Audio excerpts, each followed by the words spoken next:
વડોદરામાં દેવપોઢી એકાદશી નિમિત્તે શ્રી વિઠ્ઠલનાથજી મંદિરના દેવસ્થાન ટ્રસ્ટ દ્વારા પારંપરિક રીતે ભગવાન વિઠ્ઠલનાથજીની 215મી રથયાત્રા યોજાઈ। પરંપરા મુજબ રાજવી પરિવારના રાજમાતા શુભાંગી દેવી ગાયકવાડ મુખ્ય પૂજારી અને રાજકીય અગ્રણીઓની ઉપસ્થિતિમાં શ્રી હરિનું પૂજન અર્ચન કર્યું હતું। ત્યારબાદ ભગવાન ચાંદીની પાલખીમાં વિરાજમાન થઈ નગરચર્યાએ નીકળ્યા।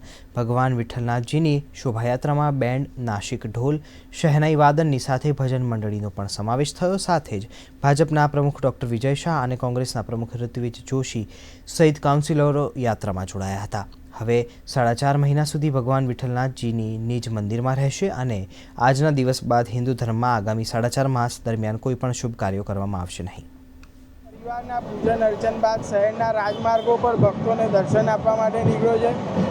સોના ચાંદીના કલાત્મક રથમાં ભગવાન બિરાજમાન થઈને માંડવીથી નીકળી એમજી રોડ ક્રોસ કરીને હાલમાં ન્યાય મંદિર પહોંચ્યા છે, જ્યાં ભક્તો ભગવાનના દર્શન કરી પ્રસાદ ચડાવી, હાર ચડાવી ધન્યતા અનુભવે છે।